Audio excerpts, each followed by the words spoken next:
Let's check my chat. Talk about video games. No preamble this week. Well, less of a preamble this week.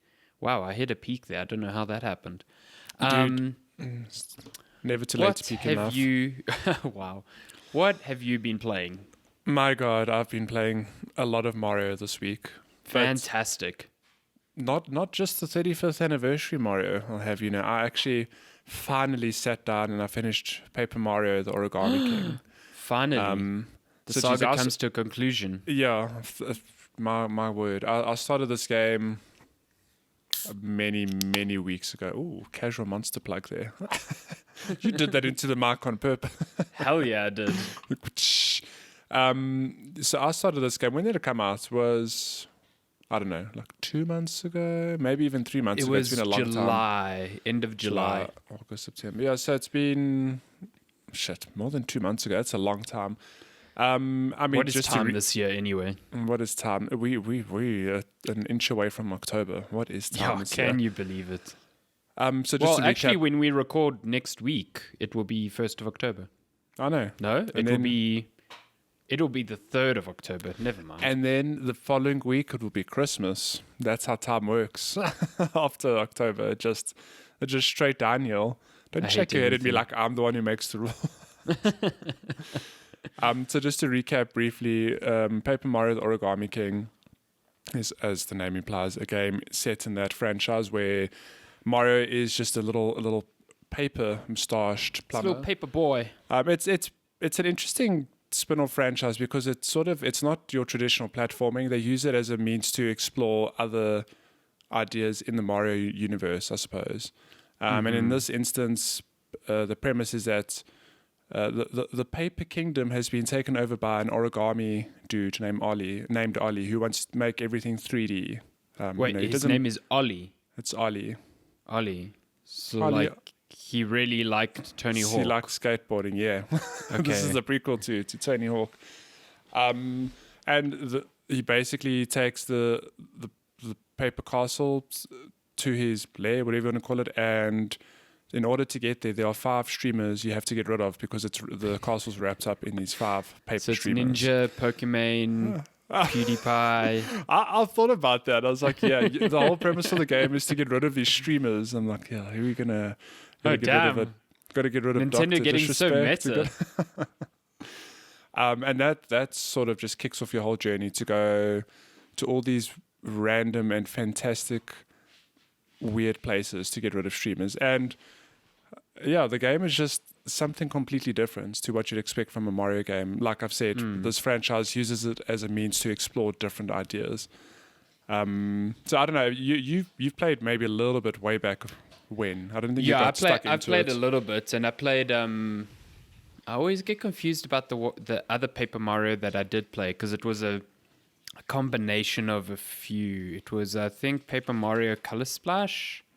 Maybe. I know I played the one on the Wii, and I don't remember what it was called, but it was the one where it was predominantly set on a 2D plane, but you could, at certain parts, cut out Mario and make him 3D, if that makes sense. So that was Color Splash.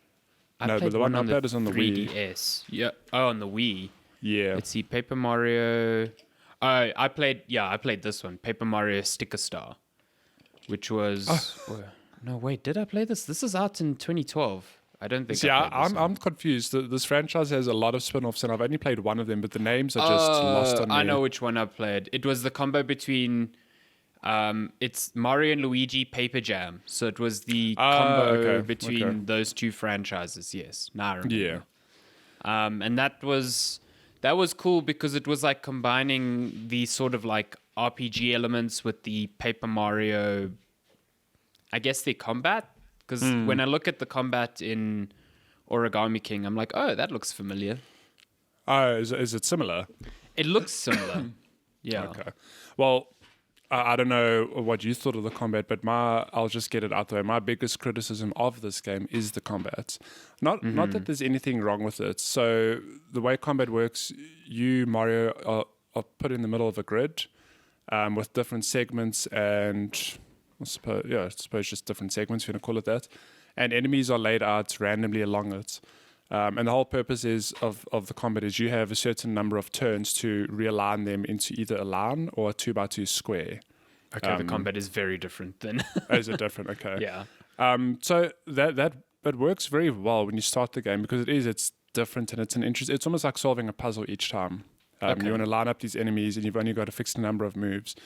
How do you line them up? Are you like every turn you're like rotating them? Or? Yeah, so every turn you've got a fixed number of moves to either like rotate the different segments or move them in a linear fashion. I know I'm explaining that horribly.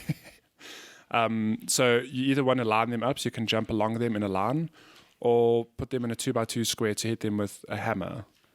And that for the rest of the game, those are your two weapons. So this is where my criticism comes in that when the game starts, that's fine. That's a cool way to do combat, but it never goes past that. For the rest of so the game took me just under 30 hours to finish.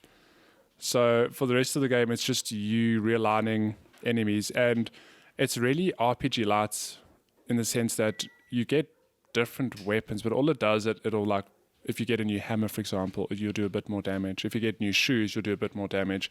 There's nothing like in the depth of an RPG system to the degree that you've got fire shoes or an ice hammer, or you've got elements to worry about, or damage reduction. So it's like very, very paper thin. Hey, got him. Like RPG mechanics, but that's really my only criticism of the game, because after 30 hours, it's fine. But every time I enter the combat encounter, I was like, okay, I've got to do this now. It's never like, ooh, I can't wait to do this.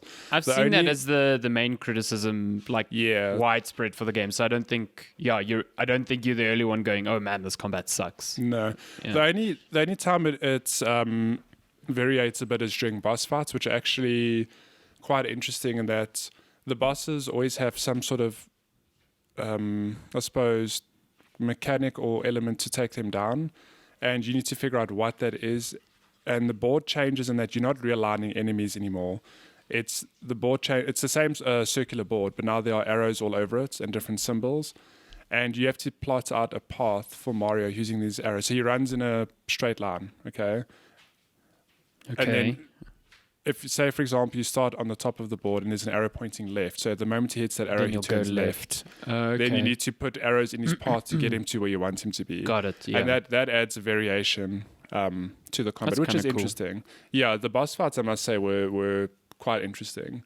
But I suppose that leads me to the rest of the game, which I think the game is underrated purely because I don't think many people pick it up, because it's Paper Mario. It's not a traditional entry into the Mario franchise. But it's a pity because the game is very charming, very, very creative. Like the writing, I think, is probably its strongest point. Okay. I've heard it's quite funny. It's really funny. It's got, like, the only way I can put it is that it's got a lot of heart. It's really so you accompanied throughout the journey by Ollie's sister Olivia, and I just think it was Ollie such a and breath Olivia. Okay. Ollie and Olivia. I just think it was a breath of fresh air having this person accompany you and just commenting on everything and just being part of your journey. And I sincerely hope that we see her come back in future Paper Mario games. And you said, I mean, you've been playing this for a couple of weeks now. Did you ever feel like it could have maybe benefited from being a bit shorter, or did you like that you could come back at it, for a long time? I was also going to say that I think the reason I think it's so long actually is purely because of the combat.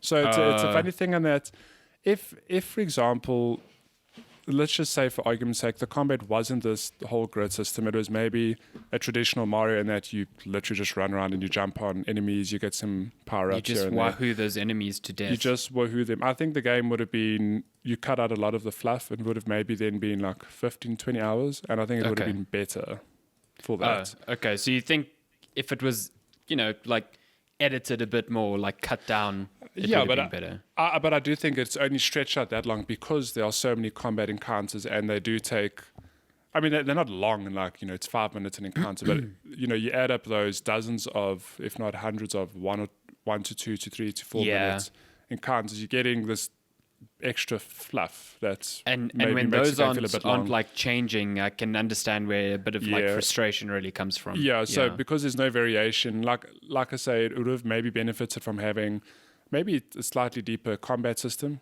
Like, I mean, I don't know what that would look like, but if you introduce different weapons that maybe had different effects or different ways to line up enemies, like it would have kept combat maybe fresh, I guess.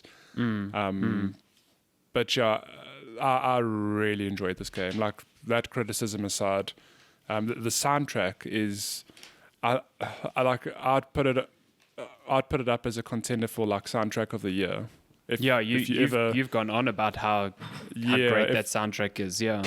Because they've put a lot of love and care into it. I mean, the soundtrack I've been listening to the whole week is about 4 or 5 hours, and it's just Damn. there's like remixes of there's always these remixes of classic Mario tunes. There's new ones. There's great boss themes, great battle themes. Huh. That's a great soundtrack to just like keep playing for like half the workday. Then Exactly. that's fantastic. Yeah, I would recommend. It's a good time. Okay. But yeah, I'll leave it at that because I don't want to talk about it too much. But I think Paper Mario: The Origami King is a great game.